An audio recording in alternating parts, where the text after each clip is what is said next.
Welcome to the Transformed Man Show, the podcast for every man's journey to better health and fitness. And here is your host, Mr. Sean Nicholas.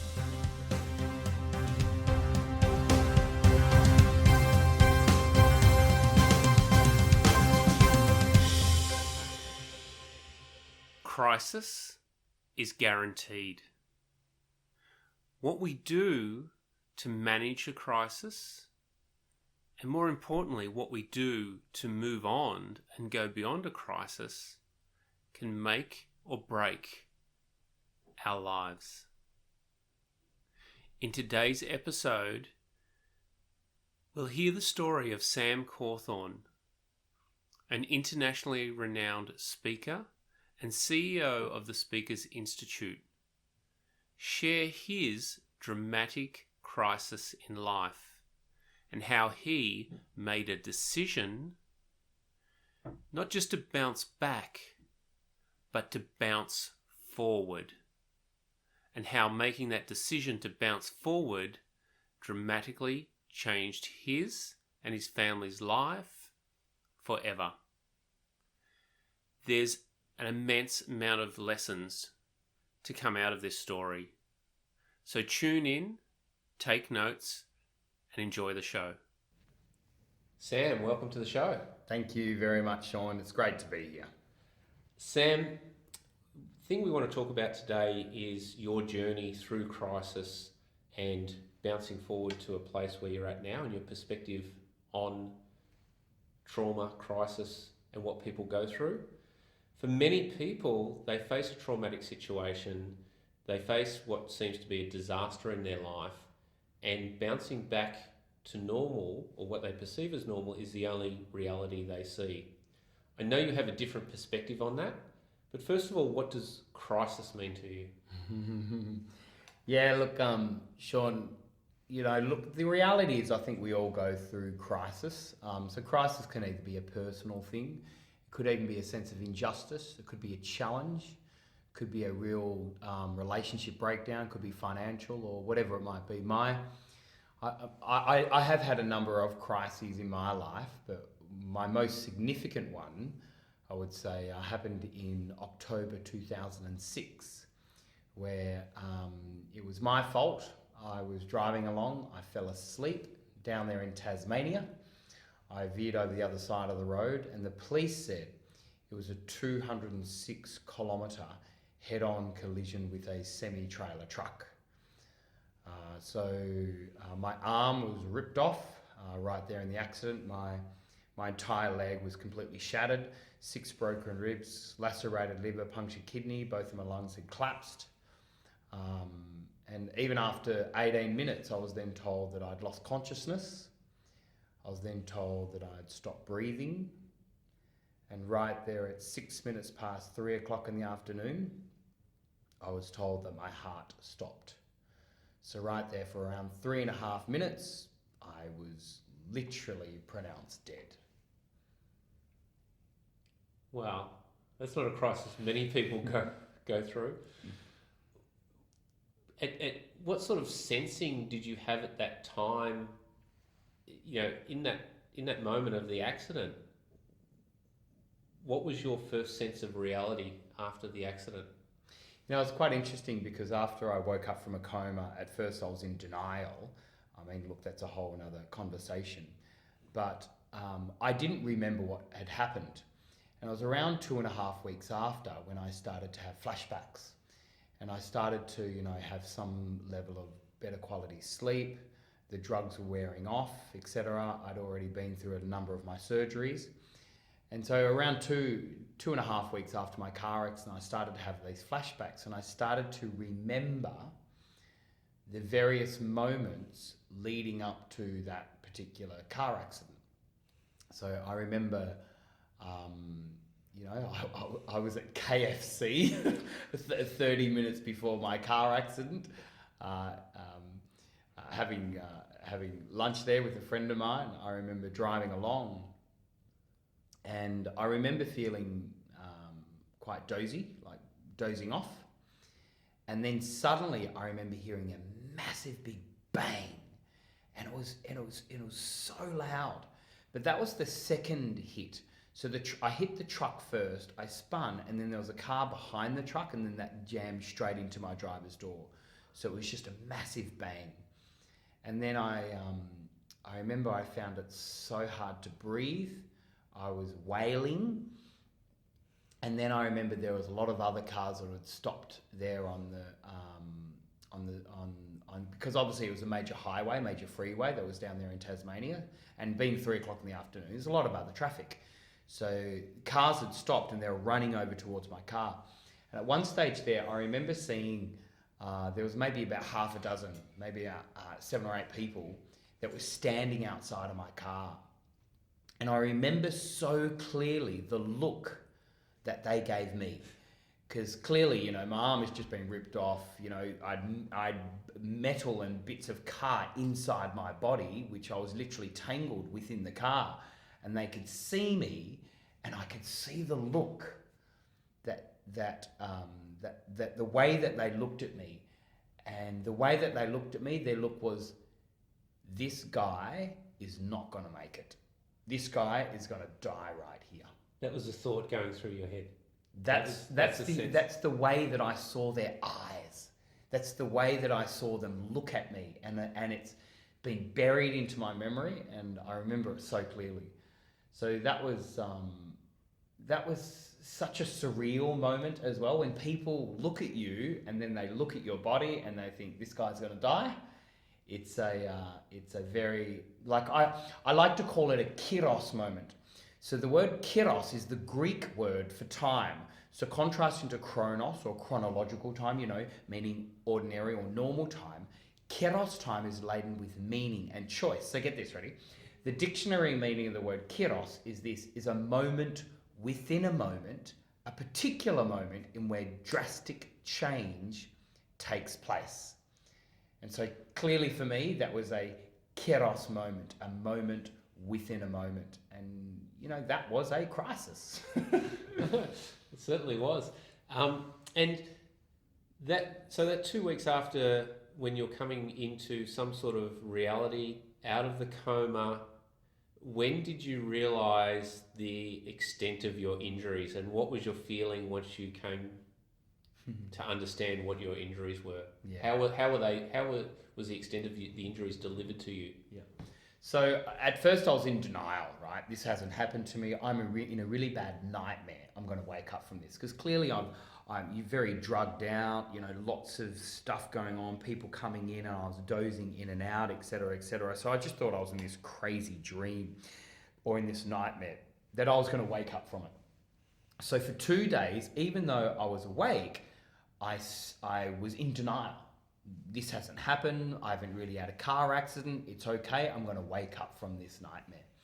But then after around 2 days, I then realized what had happened. And I remember going through pillow after pillow from my tears, from crying. But it wasn't actually because I was sad for myself. You know what I was more sad for? I was more sad that my daughters, now at the time I was married, and I had 2 girls. One was 3.5 and the other one was 1. So I had 2 little girls, and they meant everything to me, absolutely everything. I remember throwing them up in the air with both arms, running, skipping, riding together, and now suddenly here I am with 1 arm, 1 good leg, and the doctor's telling me I'll never be able to walk ever again.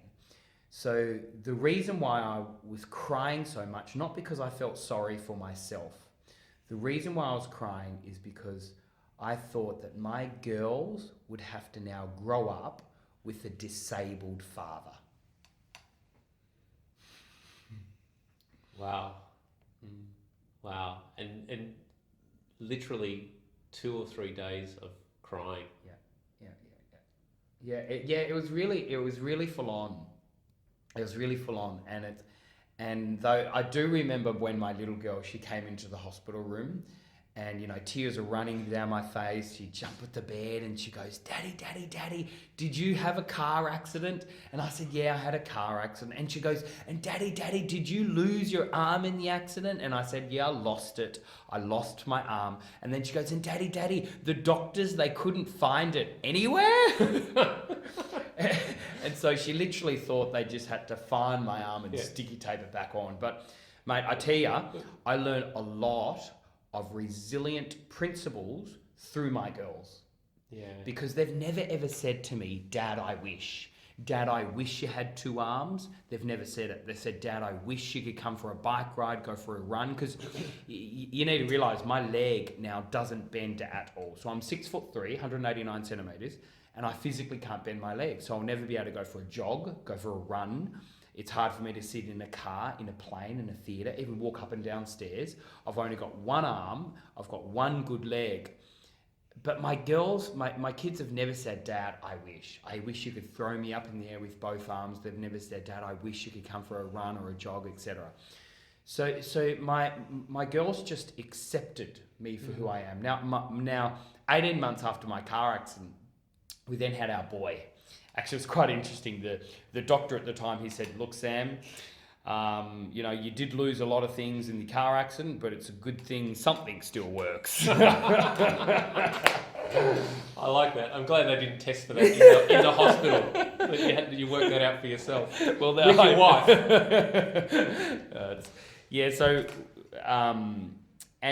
My son, he's never known Dad with two arms. But, they've never said, Dad, I wish. That's a childlike acceptance of what is. And that just gratitude for what is, that we as adults quite often move away from. It's the simplicity of a child mind, of a childlike mind. And I think that we sometimes as adults, now we overcomplicate things, and through that overcomplication we then overanalyze things, and then we start, giving reasons and excuses and this and that. But one thing I just love about having a childlike mindset is just the simplicity of black and white. There's no grey. And, my daughters, my son, they're actually really proud of their dad. And you know what's really fascinating? No one in my world, in my business life, in my charitable endeavours, in my personal life, no one in my world looks at me as living with a disability. Isn't that fascinating? Yeah. So here I am, I've only got one arm, I've got one good leg, but no one looks at Sam Cawthorn as a disabled person. That's fantastic. and is that something you've consciously worked out when you're sitting in the bed facing the reality that you can't get your arm back, you can't get your leg working? Is that something consciously you started going through to say, how do I move forward? How do I go beyond where I'm at?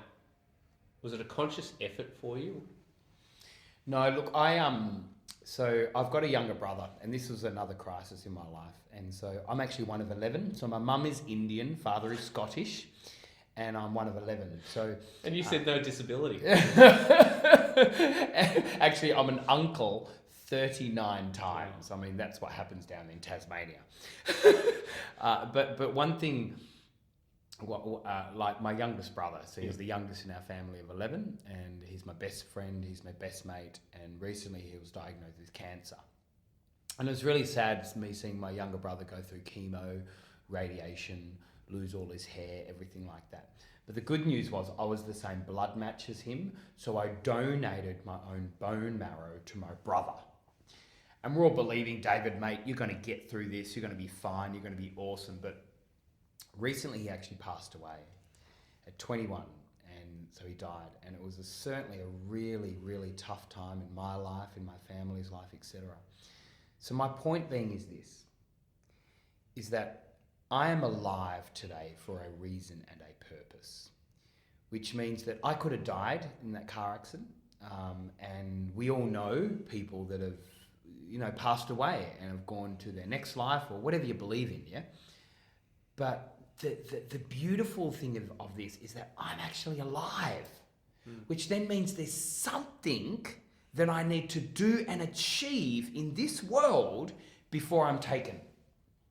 And so the simplicity of my mindset is that if I'm alive, then I don't have time for wallowing in my sadness, in my grief, in my stress, in my disability. I'm alive. I could no longer be here, but I am alive. So the simplicity of just me breathing gives me enough energy, enough to think, I don't need to feel sorry for myself. So for me, as long as I got a roof over my head, I got clothes on my back, I got food in the fridge, I got money in my wallet, and I'm breathing, there is nothing at all that I am here to complain about. There's still something that I have to achieve. And for me, the simplicity of my beliefs is what fuels me every day.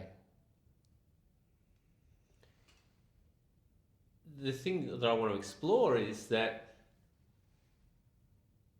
sitting in the hospital bed, you had every excuse to just accept what was there in terms of that reality.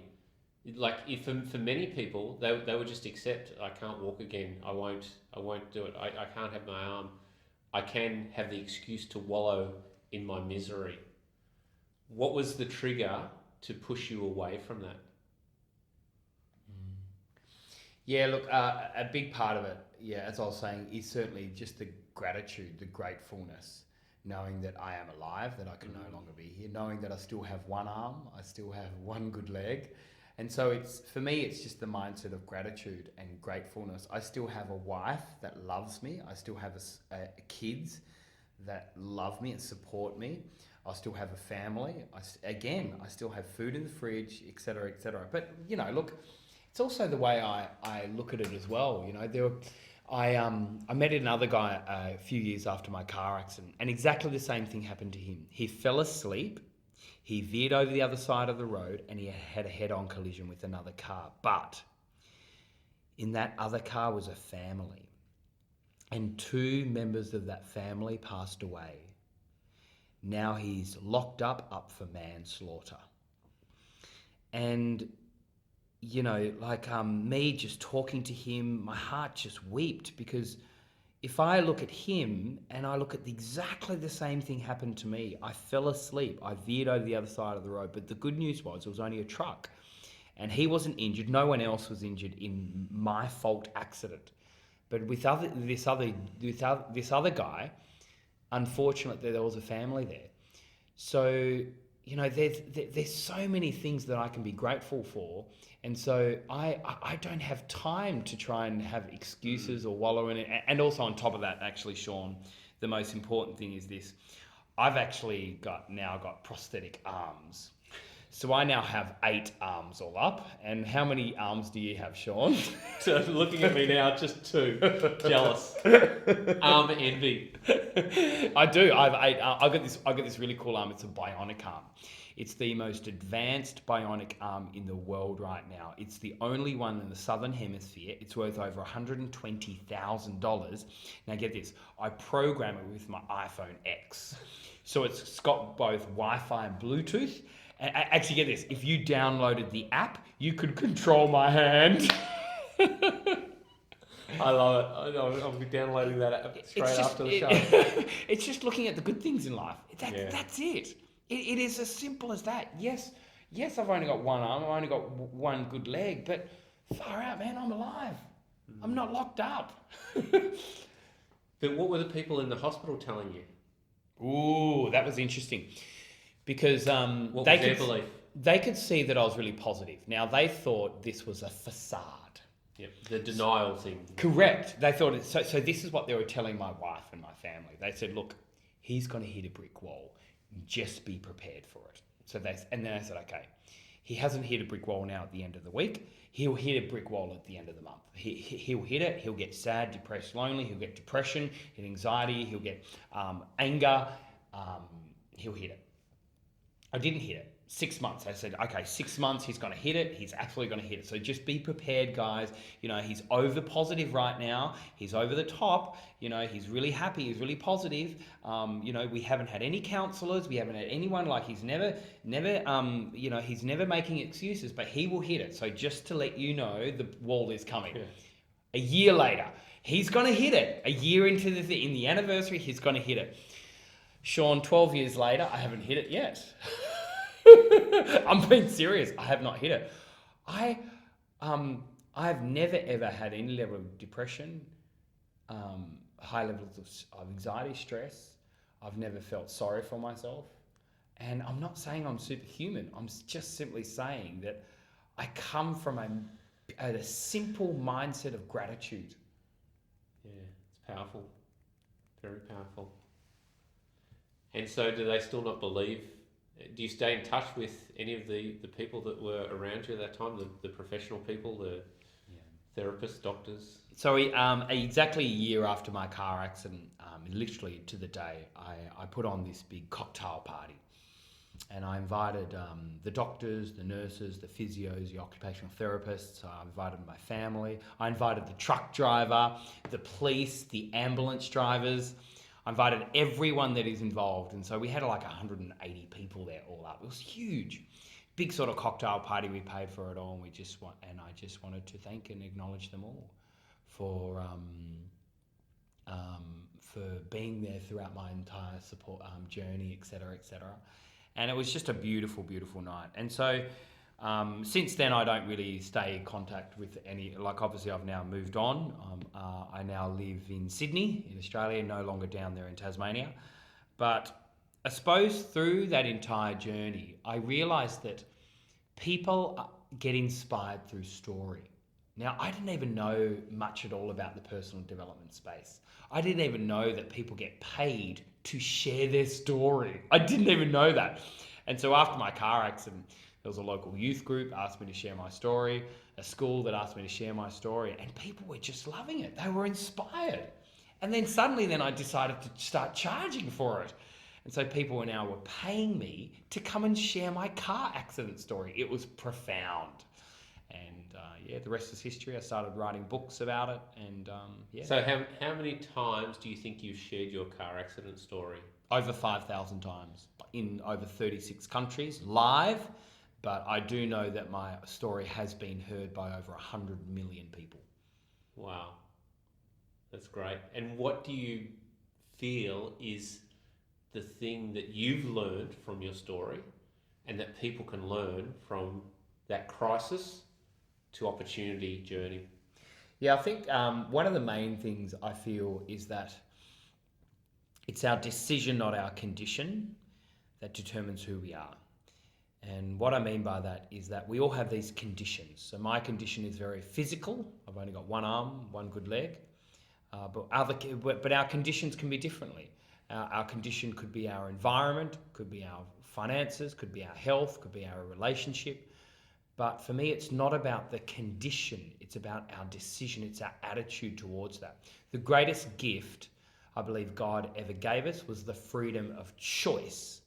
So we get to choose how we feel about our condition and whatever condition that we are in. So it is our decision, not our condition, that determines who we are.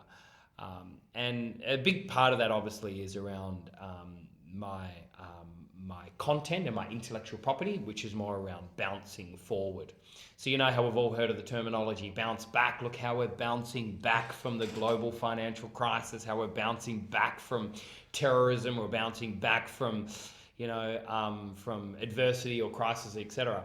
But for me, it's not about, because we all have these pain points, we all have these problems or these crises, then we hit a bit of a downturn, but then we're told that, but then we then hit a place which is called rock bottom.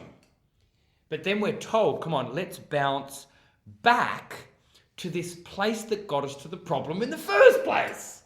So bounce back to the journey to rock bottom. Who wants to go there? It's ridiculous. And get this, there are 72 books out there, and in the book title, it says bounce back. So for me, there's something fundamentally wrong about that terminology. And for me, in the field of influence, it is all about the right terminology that you use. And so I wrote the very first book in the world called Bounce Forward. I then wrote a second book, and then my third book got into New York Times international bestseller. Yeah. I like the point that you said about the key to influence is the terminology, because it's also the terminology, the stories we're telling ourselves that are influencing our thoughts and our feelings, which then influence our behaviours. And so tell us how you personally tell your story to yourself about being resilient, bouncing forward, moving forward, continuing to grow.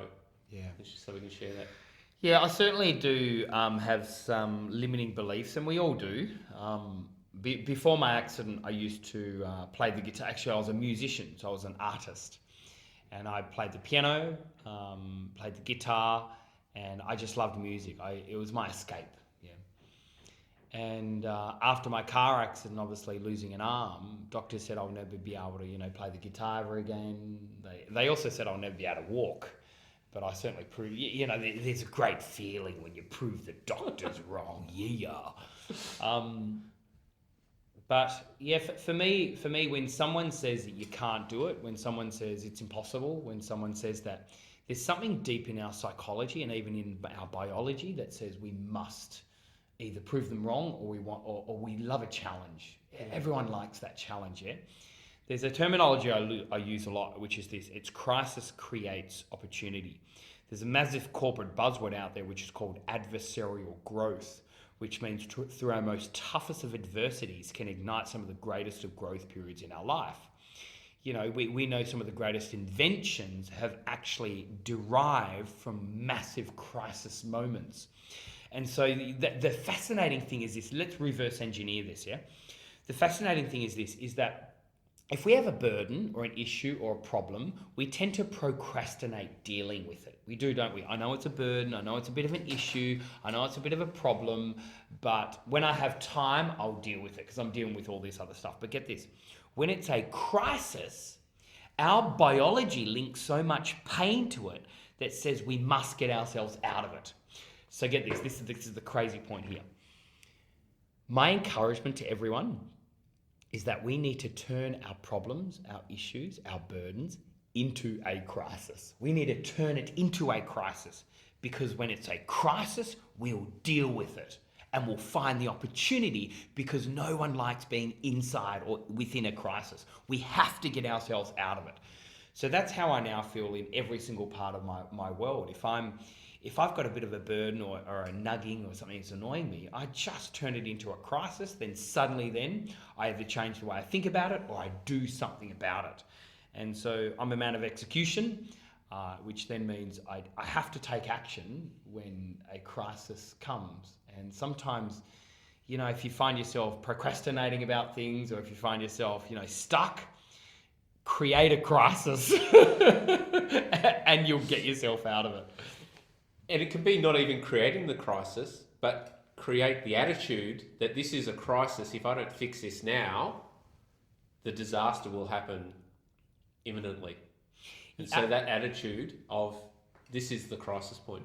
Yeah, look, that's a really good point. Look, unfortunately, a lot of people do wait for the disaster.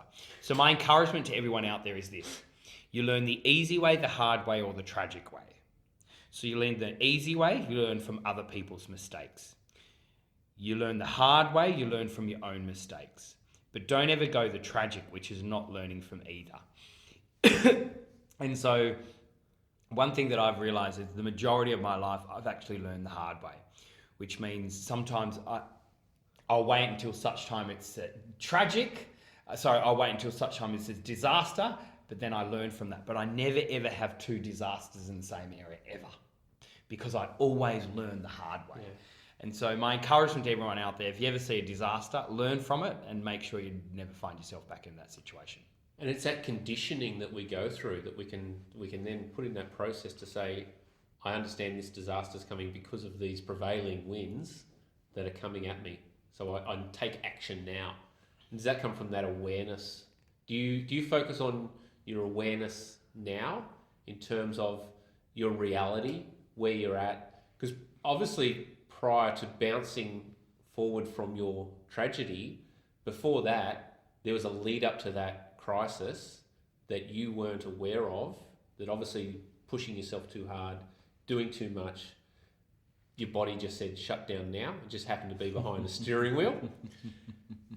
Have you learned from that, and do you focus as a point of consciousness on awareness of your reality? Yeah, so there's a couple of things around that. Let's have a look at a very practical element first. Someone asked me recently, was it hard to drive again? Was it hard to drive past a truck? Was it hard to drive past that same spot on the road after your car accident? And to be quite honest, no, it wasn't hard to drive again. And no, it wasn't hard for me to drive past a truck again or to me to drive past that spot on the road because I'd already put it behind me.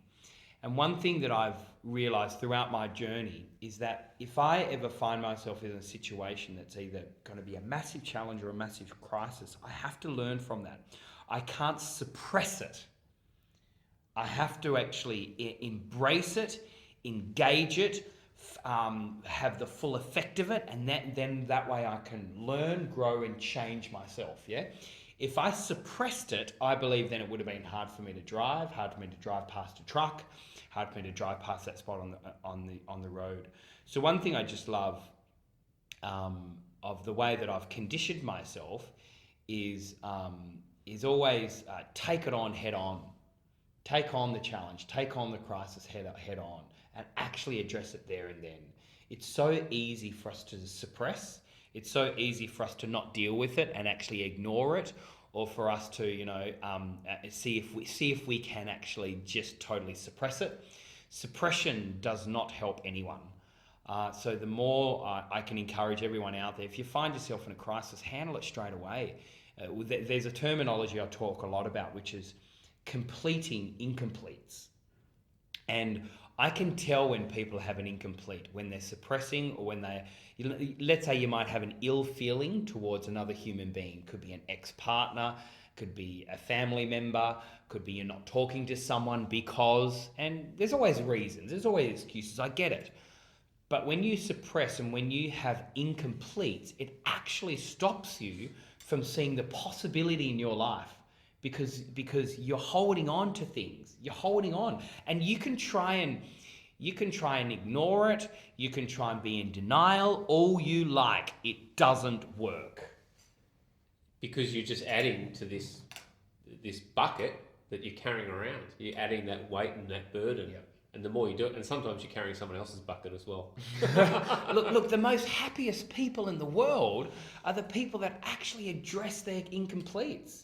And they become complete, and they don't have incompletes. One of the greatest ways to complete an incomplete is to have a forgiveness conversation. So get this, the truck driver, he thought I was committing suicide. Because here is a guy over the other side of the road going over 100 kilometers an hour into a semi-trailer truck. He thought I was committing suicide. Obviously I wasn't, but that's what he thought. So then suddenly there was a lot of news articles about this guy that, had a car accident, lost his arm, but now he's in school sharing his story, and the truck driver had a massive incomplete with me. And so when I invited him to this 12-month after my car accident cocktail party, he didn't answer my calls, and then I heard from the grapevine that he was really incomplete about it. So I then had to go and address it. So I had a forgiveness conversation with him. I said, I'm sorry. I'm really sorry this happened. I take full responsibility, and I'm going to ask for your forgiveness. Yeah. And for me, it was both a tough moment in my life because I had to be brave and be courageous. There's a sense of humility when you say the word, I'm sorry. There's a sense of, humility when you ask for forgiveness. But when I hear that someone's got an ill feeling towards me, and it's very justified, I have to then complete that incomplete. And he ended up coming to the cocktail party and everything was all A-okay.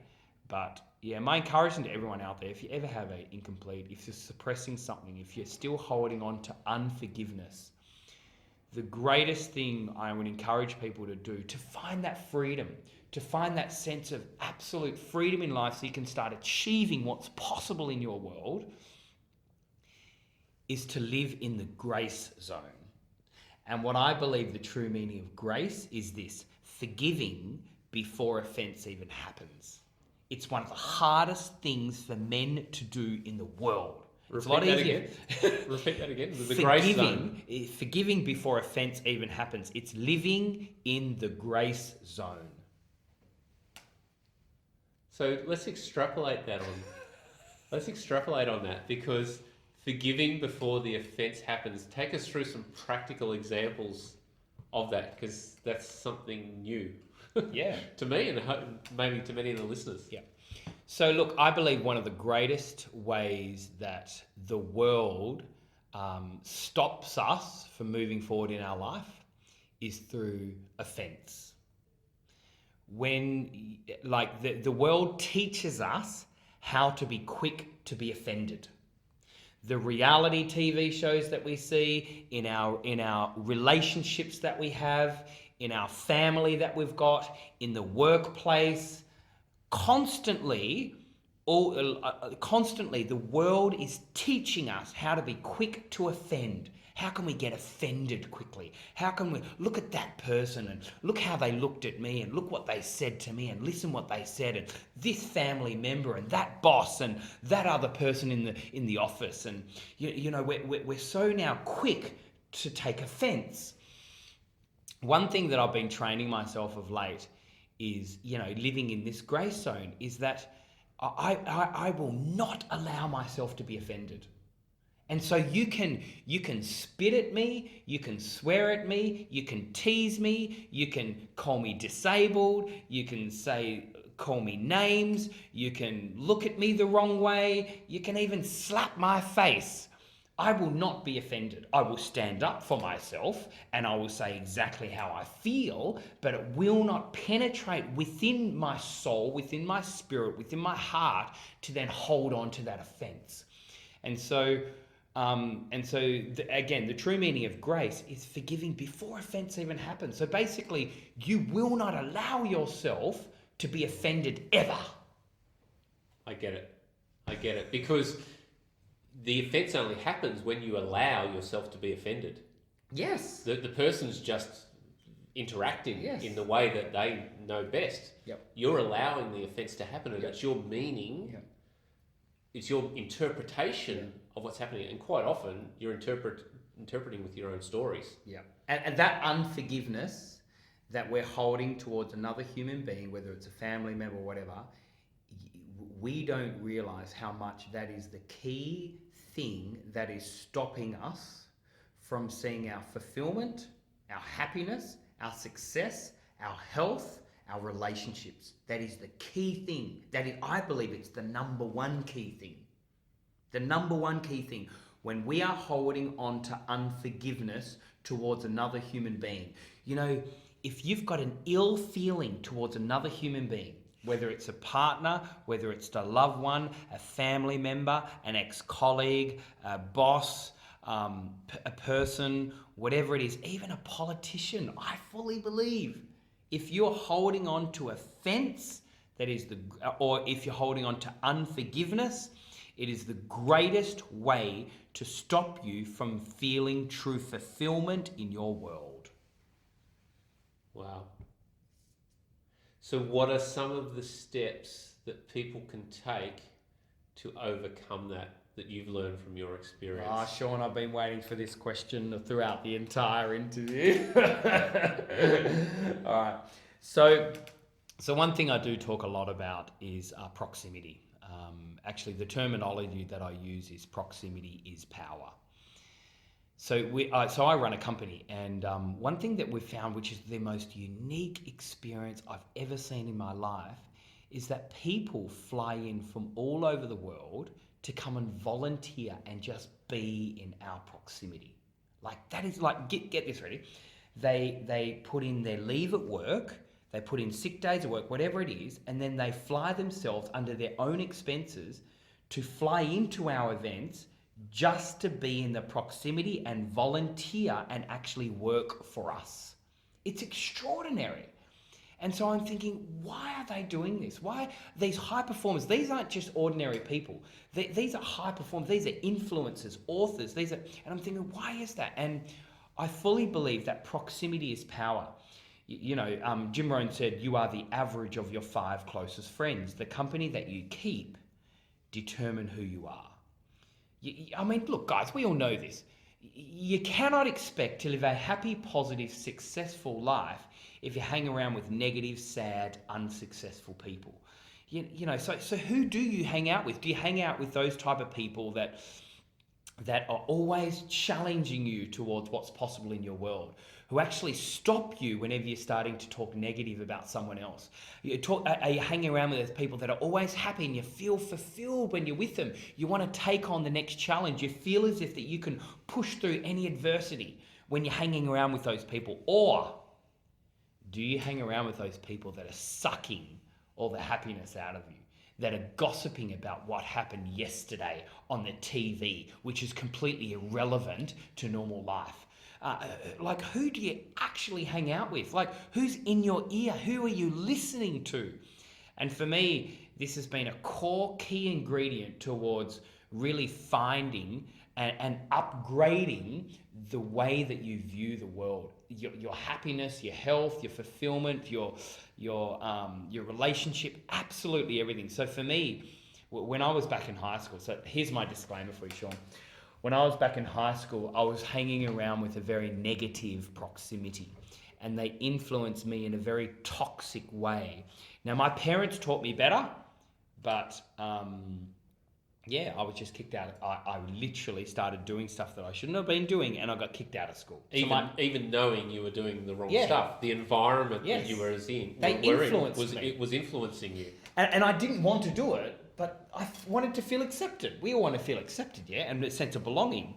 So I found myself getting kicked out of school. So my disclaimer to you is that I've actually never sat an exam before in my entire life. I've never studied at college or don't have a HSC. Certainly haven't studied at university or anything like that. But look, at the same time, I've spoken in 15 different universities, including being asked to speak at Harvard.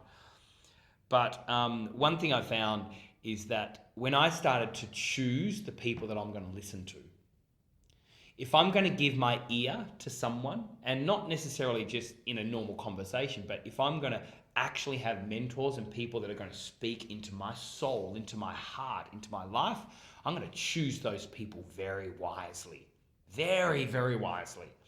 So I'm going to really strategically look at who will I allow into my life, who will I give my ear to, and who are those going to be those, the proximity around me that's going to influence me so I can go to that whole nother level every single day.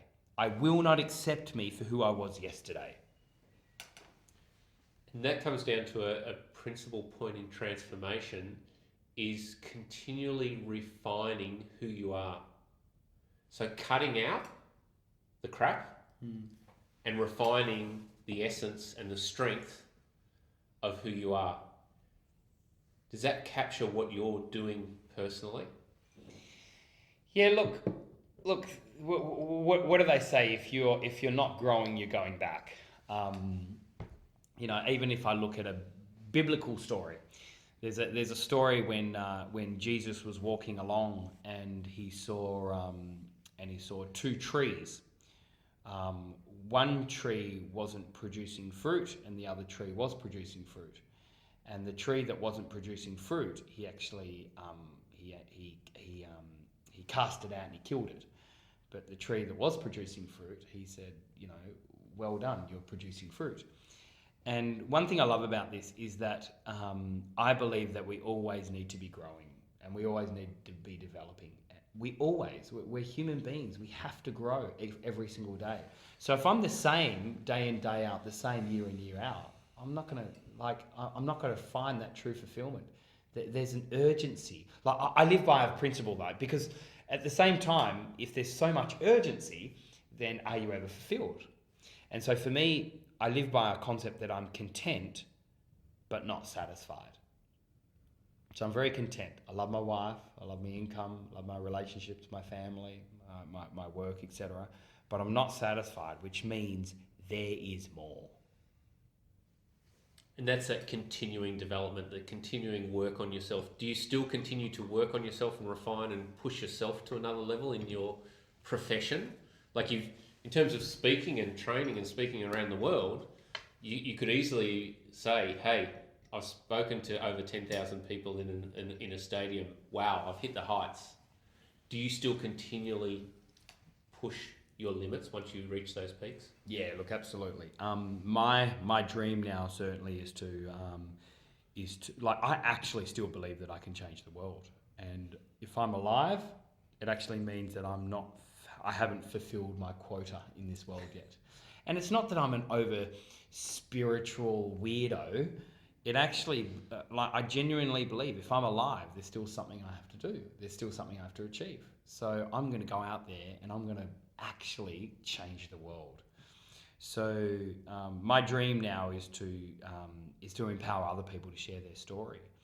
You know, I believe that everyone has a hero's journey within you, and that hero's journey is actually part of your story.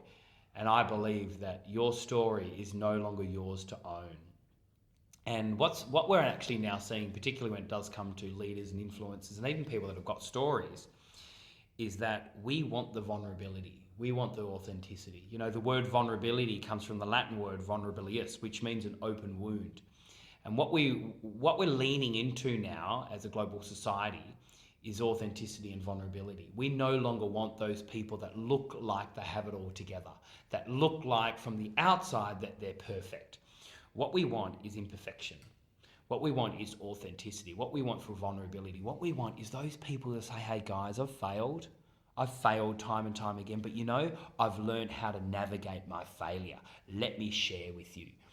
And so you might feel right now that you're going through a real tough time in your life. You might feel that you're going through, that you can't even see light at the end of the tunnel. But what you're doing, we're formulating a story.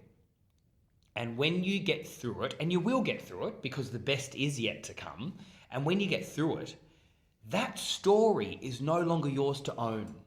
That story is to help other people get through their journey where they're still stuck.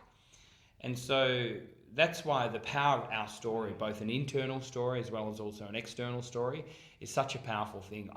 I never realized that millions of people would be inspired through my car accident. What a weird concept to think about.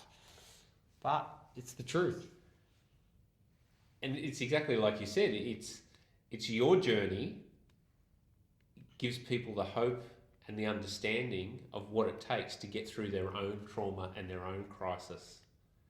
And the attitudes and teachings that you're teaching through Bounce Forward and also through the Speakers Institute that you now run in helping people embrace what their story is and put it in a way where they can communicate to others helps influence that change and transformation in people. So tell us now what you're doing, how you're making that impact in the world through helping others share their story. Yeah, so around 5 years ago, my wife said enough is enough. I recently done 56 flights in 1 month. And these weren't just domestic, these were international. And that's how I Second crisis point. When your wife says enough is enough. Exactly right. My wife and I, we've actually now been together for 23 years. We're high school sweethearts. So there was a reason why I went to high school for a little time then. But yeah, 5 years ago, I was a professional speaker, but more of a solopreneur. So I just travelled around and spoke. But 5 years ago, what we wanted to do was look at establishing a business where we lived, where it didn't require me travelling as much, but we could still make a difference. And ultimately now, as you say, I've now been on the biggest stadiums in the world. I've now spoken on the biggest stage, shared the stage with President Bill Clinton, with Dalai Lama, Richard Branson, Michael Jordan, written 7 books, including 2 New York Times bestsellers, etc. So I've been there and done that, and now I've ticked off that bucket. However, I believe that there are other people out there that have got stories, that have got messages, but they don't know how to do it. They don't know how to get it out there. And so how we launched the Speakers Institute at Google headquarters was very organic. There was just a bunch of people that said, hey, Sam, can you teach us what you know? So I said, okay, I'll teach you. Let's put on an event. And we put it on at Google headquarters. And then I realized there was a real market for next generation of influencers, for next generation of people that wanted to learn how to master communication from a speaking point of view, and how they could share their stories. And a lot of people just simply don't know how to share their story or think that their story isn't good enough. or maybe might be lacking confidence. And so this was something that we then thought, okay, let's build a curriculum around this. So we brought in, Grinder, we brought in Alan Pease, we brought in the voice of Siri, we brought in all these people from around the world to help us build our curriculum and to teach other people how to be that voice of influence in their market space. And I suppose the rest was history. We realised that there was a huge demand, and now all of a sudden we've had over 8,000 students come through our doors. We're now in 4 countries. We'll launch in another 3 or 4 over the next 18 months, and we're now seeing a phenomenal movement of the next generation of influencers in this world. And I believe when we can empower them and release them, I now get more enjoyment seeing my students on the stages of the world rather than me. And so for me, my ultimate dream is to reach 1 billion people with a positive message. Now, how I do that is all I need to do is to reach 20,000 speakers. Because if you think about it, each speaker reaches about 50,000 people each year. And so if each speaker reaches about 50,000 people each year through social media or through speaking, et cetera, and that's 20,000 speakers, we're reaching 1 billion people. So the new economy, I don't know if you heard this, I'm fascinated by this, right? The new economy is this, is that, they say, let's become a millionaire, but they look at it from a monetary value. Let's become a billionaire, and we still look at it from a monetary value. I believe the new wave of where we are heading is, if you want to be a millionaire, it's about have you reached 1 million souls, 1 million people. If you want to be a billionaire, have you reached 1 billion souls, 1 billion people. So nowadays, whenever we're talking about millionaire and billionaire, this is the new terminology and the concept of where we see it is no longer a monetary value. That's excellent. And the power of story to influence people, not just influencing, communicating to people, but to influence people internally for themselves, is something extraordinary. And you would have experienced that as people go on this journey of firstly embracing their story and coming to terms and owning it, and then putting it in a way where they can share it. You've obviously seen that many times, that cathartic experience you've experienced yourself. Just as we finish up, can you just explain how powerful that is and what that means to you? Yeah, great. The number one thing with story is don't compare your story to other people's stories, because that's what most people do. Oh, but Sam, my story isn't like yours. I've got both arms, Oh, but I've got this one student, his name is Paul, and he was diving in Sydney Harbour, and he had a shark attack, and he had his arm and his leg bitten off by a shark. I mean, that's a cooler story than mine. I've just had a car accident. So the number one thing is this: know that you are good enough, know that you are worthy, and know that your story matters. Because one thing I've realized, particularly with story, is that there's 2 main components. One is our content, what we say. The other is our methodology, how we say it. And so what people want to see is just your heart. And when you're vulnerable, when you're open, and when you can share your story in a really authentic way, showing to us what you learned in your experiences, showing to us what you learn in that story, and making that relevant to us as the listener, is the most powerful way to move anyone at all. And for those people here that either business people, or let's say you're an influencer, or let's say you really want to go into this new world in your life, realize this: you are in the business of emotion. And when we understand what that concept means, we'll realize that we can actually make more of a difference in the world when we can move and inspire other people through an emotional level. Head is very easy to connect. You just get lots of information, know your data, know your statistics, be very intellectual. But it's the heart of where the future is going in how to move, inspire, and make more of a difference in the world. So when we're in the business of emotion, we'll be able to make more of a difference in the world. Fantastic. And that history of humankind and development of humankind has been through, for eons, that sharing of story. Yeah, that's how we've passed down our generational influence. And what you're saying now is you're creating this environment for people to embrace their story and share it. Yeah, look, absolutely. And I believe story is the key ingredient in the sales cycle. Story is the key ingredient for you to build better relationships. Story is the key ingredient even around, having more success in our life. So when we learn how to really connect and communicate and share our story in a really powerful way, we'll start believing in ourselves more. We'll start seeing a more positive future in our lives, and also you'll start actually having greater relationships and even greater health when we start realizing that our story matters. So learn how to communicate your story. Share your story more. From a real practical point of view, have a 1-minute version, a 3-minute version, a 7-minute version, a 10-minute version, a 20-minute version of your story. And these can be various elements, but take us through that hero's journey, which is the overview of a quick setup of who you are, the crisis or the kairos moment that you have, and then the resolution. What did you learn in that experience?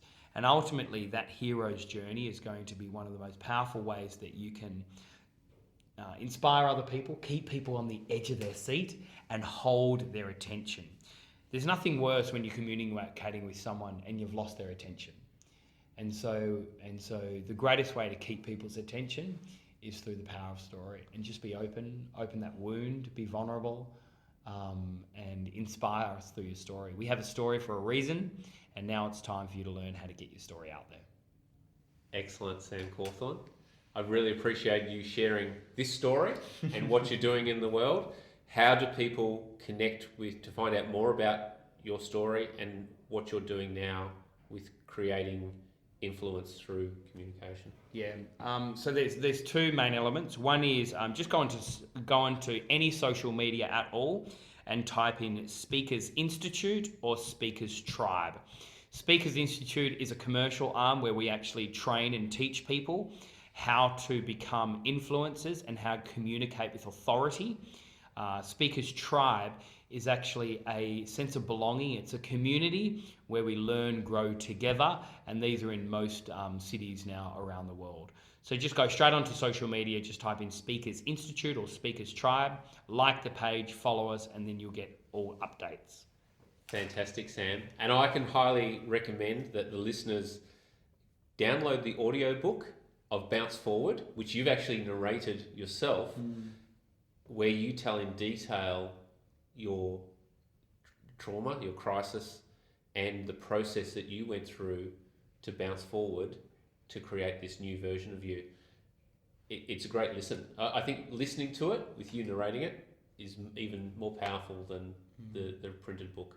So Sam Cawthorn, thank you very much. Thank you for sharing your story with the audience. Thank you very much. Thanks for having me, Sean and team. Cheers. Thank you for listening to the Transformed Man Show. For more great information, please go to transformedmanshow.com.